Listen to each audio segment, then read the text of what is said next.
So once again, if you're just tuning in, it's a magnitude 7, and it was 5 miles north of town. So magnitude 7 earthquake, 5 miles north of Anchorage, 25 miles deep. So much unlike many earthquakes where they are deep, what happens is it comes on quick.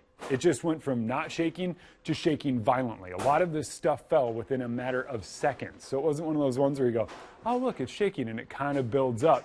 This one went violent right away, and it was, to be perfectly candid and honest, it was incredibly scary. There were moments where I didn't know if it was going to get worse because it came on quick, and typically earthquakes get worse as they go, and as this being my first one, I was terrified. This is Chief Meteorologist Melissa Fry. She came in and she had a different experience. She was in her car and still thought that it was pretty crazy. Pretty crazy out there. Yeah, we did just get an update from the Tsunami Warning Center. I want to let you know that the tsunami warning has now been canceled. Again, earlier we had a tsunami warning for the southern Cook Inlet and southern Kenai regions, and that has now been canceled. So again, no tsunami danger.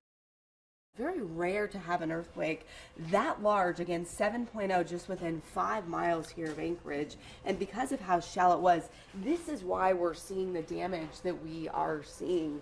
And again, I do want to just point out that you see all of the destruction here. You see the damage, you see the water, you see the ceiling, which is basically completely gone. But John, show them underneath the desks.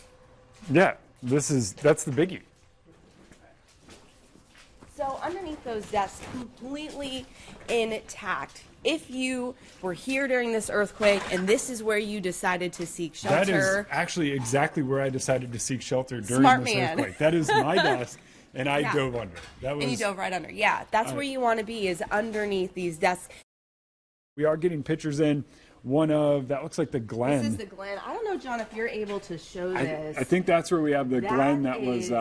the Glen coming right into Anchorage. You can see traffic is just virtually stopped there as folks are just trying to get across town. Again, if you are in a safe location, if you are warm and you're safe, your gas is turned off, and you're not worried about any fire damage or any gas in your home, just stay put. That's really the best safe place for you at this point. Again, we could still see some aftershocks. Again, remember to stop, drop, and hold if we do get one of those aftershocks moving through.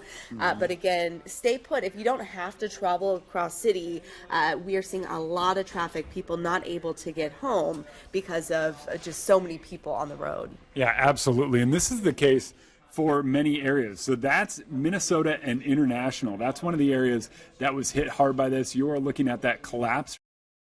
We have these glass edit bays. This is where we do all the editing for the news. But you can see right here that the edit bays started falling apart. And in addition to falling apart, the glass started breaking. Just hearing about traffic updates. So the Glen is a major issue right now, and I want to show you this video. John, our photographer, doing an awesome job. Let's see, we'll restart this for you.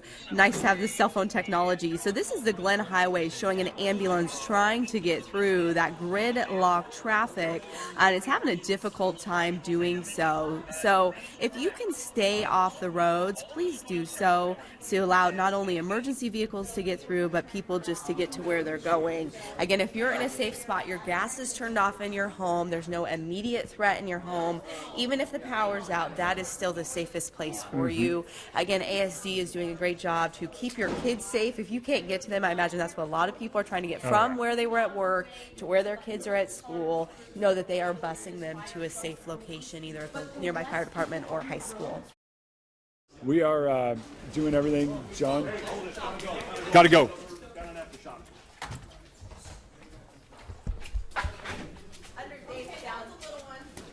Okay, so still getting a few of those little aftershocks.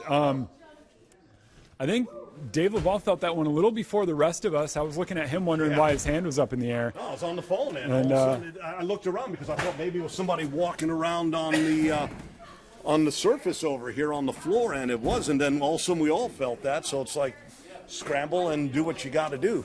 Yeah, do have an update on one thing. You asked about it earlier. We got an update about what's going on out at J-Bear. We had someone that called that said the situation over there, at least on the Elmendorf side, they're fine.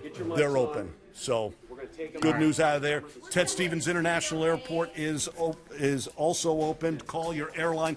Also, we did get a phone call. Anchor Rides, Basically, the service has been shut down. Passengers are being brought back home, dropped off there, and there we are. Also, outbound traffic on the Glen. We've heard basically you cannot get up into the valley at this All point. right, so we're heading down to the studio. We got the all clear for going down to the studio, so we're gonna make our way down there. Whoa! You saw that's slipping in the water. We have tons of water everywhere. So here, Melissa, I'll hand off that for you. We're going to have you grab those microphones and IFBs. Just switch for mics? No, use both mics for now. All right. Looking at our studio, this is quite impressive. Again, here we are. This is a green screen. Everything in here looks pretty intact. Lights are flickering a little bit. That's just from the earlier fire alarms, but in general, everything looks pretty safe. We are close to an emergency exit here, which, should we need to evacuate again, makes me feel confident here. I'll pass this to you. And then I'll let you put this on. So what I just handed Melissa was the mic. We are actually going to go in our studio. We have a downstairs studio. We're going to switch cameras here and get you over to a different camera. And there we go. So we are now switching over to this one. Camera one. And you know, it was one of those things for me where I just thought it was going to get worse and worse and worse for minutes at a time. So I was sheltering under the desk. I was, honestly saying some prayers. We're still just getting our studio sort of up and running once again, but there you have it. There is our initial 7.0 quake. Again, it hit at 8:29 this morning, 25 miles deep. That is a relatively shallow earthquake, and we are seeing all of those aftershocks. See all of those individual little bubbles. You can see those aftershocks all up and down where that initial quake hit. Again, just 5 miles to the south. We're going to try and check in here with Shannon McCarthy with Department of Transportation Public Information Officer. Shannon, can you hear us?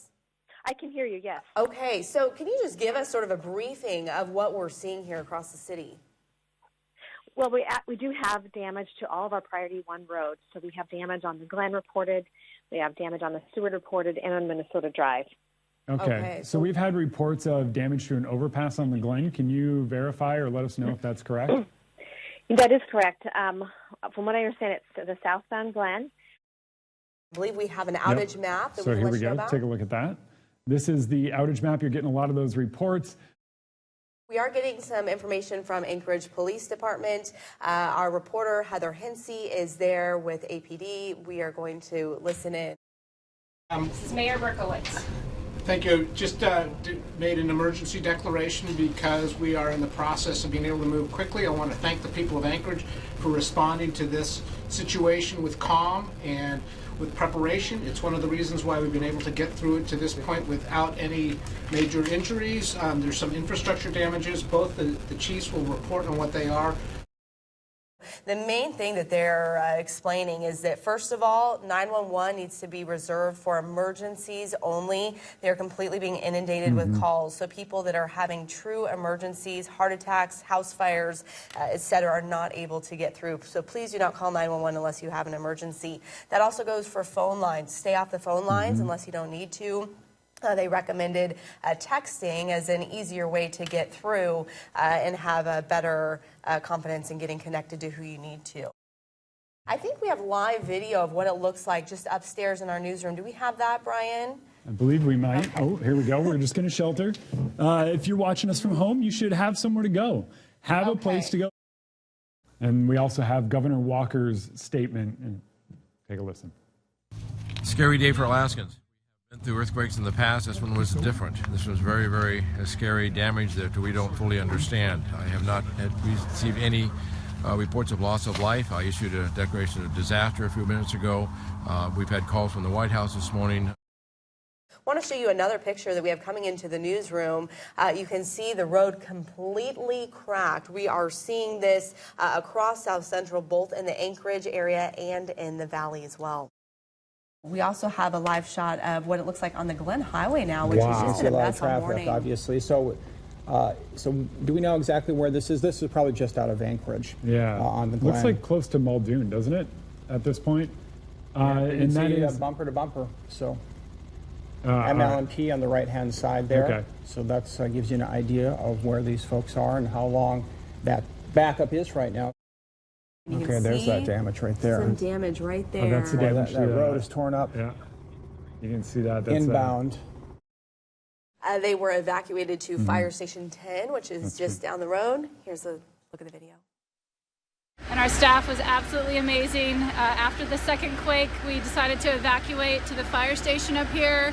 Gentlemen at the fire station were extremely helpful. Once the building evacuated, the fire department was here on site. We did have a gas leak. They turned off the gas leak. And then our team just went into action like we planned for. All right, we'll hear from APD. Thanks for joining us today from Anchorage, Alaska. We have 3 people that are going to talk about the current situation. And this is sort of a graphic just showing you where the earthquake hit, again hitting to the north of Anchorage. There, 7 miles to the north is a magnitude 7.0. It was 25 miles, now updated to 27 miles below the Earth's surface, which is a relatively very shallow quake, and that's why it was so violent. Seeing now some of those cracks in the roads. This is something, you know, that you see in books or movies and you don't think is going to happen where you are, but that's from a water main break, a water line break, cracks in the road there. Again, this is right here in Anchorage. There was debris needing to be cleaned up all day, and now this is where the rubber meets the road. These guys are cleaning up all the glass doors that broke through those edit bays, and they're putting it in these bins, which I've already seen them pull out at least 2 of them full of debris. I want to show you some surveillance video during the earthquake from SteamDot of what it looked like. Again, this is their security camera footage. And it doesn't sound like there's audio, but people are ducking and covering. You see initially people are like, wait, where should I not? Yes, I should. Lights go out. And you can see the surfaces there shaking, people still trying to find places. And now it looks like people just trying to evacuate and get out of the building. Well, you know, we saw the courthouse video. If we can cue that up again at some point. But that's what they did, is they jumped right under the table and they just wrote it out. Let's listen again.